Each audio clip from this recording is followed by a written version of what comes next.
Good morning, my friends. Thanks for joining me for another of our Unfolding the Word studies together. We've been in the midst of 1 Kings. We've been examining an episode out of the life of Elijah, how God meets us, works with us, and pulls us out of the pits of discouragement and depression. Today I want to pick up our reading in verse 9. He came to a cave and lodged in it. And behold, the word of the Lord came to him, and he said to him, "What are you doing here, Elijah?" And he answered, "I've been very zealous for the Lord, the God of hosts. For the people of Israel have forsaken your covenant. They've thrown down your altars and killed your prophets with the sword. And even I only am left. And they take my life. They seek it to take it away." And then he said, "Go out and stand in the mount before the Lord." And behold, the Lord passed by, and a great and strong wind tore the mountains and broke in pieces the rocks before the Lord. But the Lord was not in the wind. And after the wind, an earthquake, but the Lord was not in the earthquake. And after the earthquake, a fire, but the Lord was not in the fire. And after the fire, the sound of a low whisper. And when Elijah heard it, he wrapped his face in his cloak and went out and stood at the entrance of the cave. We're at the part of our study now where we're looking at how God meets us in the midst of the pits and begins to minister to us in the framework of it. We saw already how God cares for us even when we're in those low times. And he provides for us in that way. The food, the drink, the sleep. He never stops loving us even when our condition doesn't seem very lovable. We also saw and have been exploring further the issue of how God goes about giving us proper perspective on our circumstances, on our situation. He begins that, as we've already seen, by having us put the facts on the table. Let's be honest about it. Let's lay it out on the table. What is it about our life circumstance that we find so intolerable? What is it about our life circumstance that we've seen to be so discouraging, so depressing? And then he moves from that statement of facts, to get underneath the facts. And he challenges Elijah to get to the real bottom line question. What is the true reason that you're feeling the way that you're feeling? In the case of Elijah, he finally comes out with it, and he says, well, the real issue here is that I was very zealous for you, Lord, at a time when other people weren't. I was serving you at a time when other people were rebelling against you, and look what it's brought me. I'm still persecuted. I'm still suffering. It hasn't seemed to have produced what I thought it should produce. Having laid that groundwork now, where the truth is out on the table, both circumstances, the truth about them, but also truth about our attitude underneath the circumstance, then God begins to turn attention to correcting the perspectives, making Elijah see things that he hadn't seen before. The problem that Elijah had, and all people have, is that their view of God is simply too small. Everyone has a deficient view of God to some degree. The very reason the scriptures were given to us, the self-revelation from God, is so that we could find an objective place to find out the truth about God, to see what God is really like, not what we've created him to be like in our minds, but to see what he really is like. And what was happening with Elijah, which happens with everybody to some degree, is that his understanding of God was corrupted. His view of God was restricted. To some degree, he was guilty of what the Bible calls idolatry. In other words, the God he was worshiping wasn't exactly like the God of the scriptures. And the source of some of his problem was the fact that he didn't see God properly. And so God, in merciful love, begins to help Elijah to see him properly. You and I, like Elijah, need to have a clear picture of God biblically, to see him as he presents himself in the Word, a broad and balanced view of God. Because we're not ready to face our difficult life circumstances properly unless we have that understanding of God.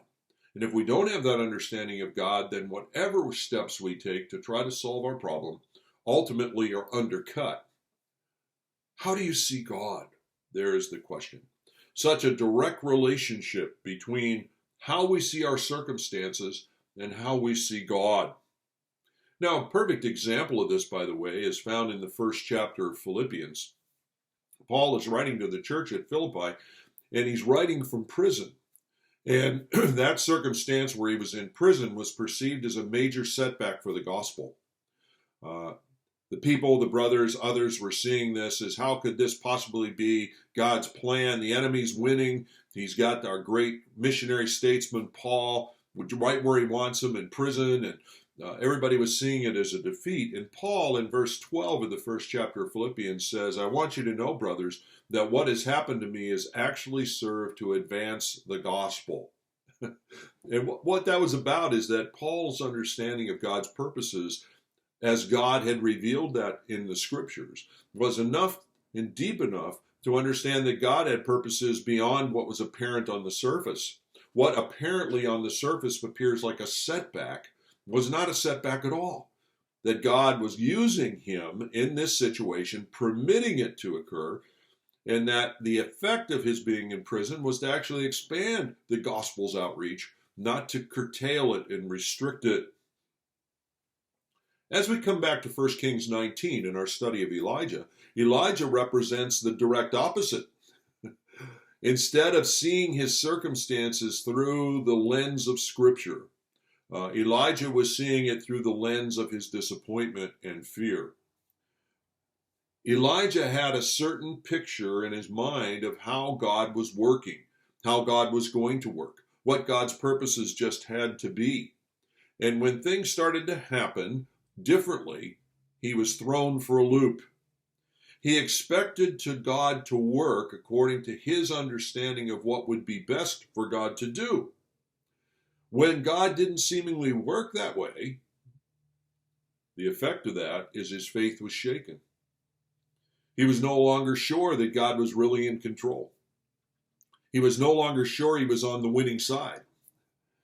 Think about Paul, going back to our example in Philippians chapter 1. If Paul's understanding of God is that it would always serve God's purpose to work miraculously, to keep him out of prison, to keep him out of the Romans' control, then that the gospel would go forward because God would be showing his power in that fashion, Paul would have been disappointed a lot.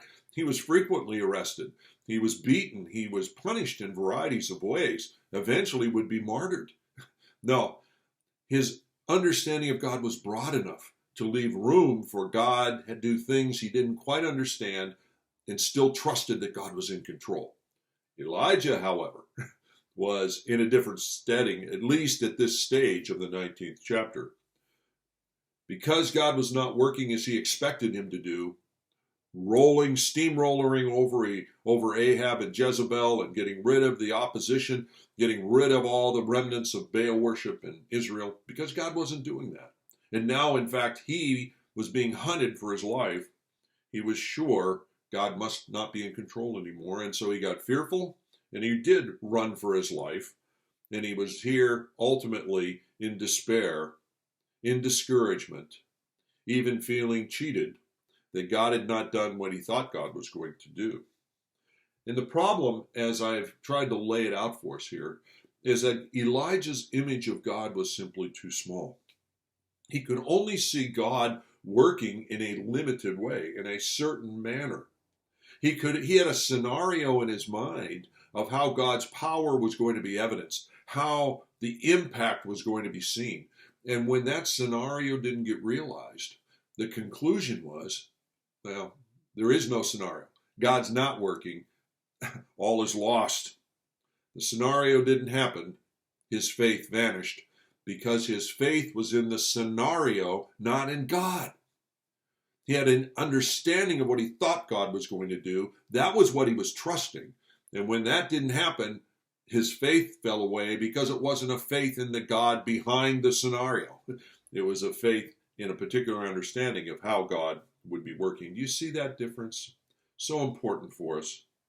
His limited view of God kept him from trusting God, kept him from having confidence in God's ultimate purpose, even when things happened around him that seemed discouraging, that seemed to imply that God's power was limited, even when the wicked succeeded.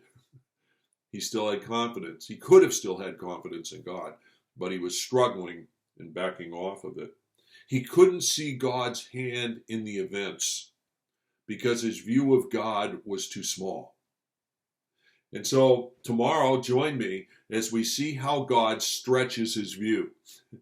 And he uses the fire, he uses the earthquake, he uses the wind, and he uses the still small voice, the whisper. The effect of it is that finally Elijah comes to his senses and sees God more properly. Join me as we look at that together. God bless.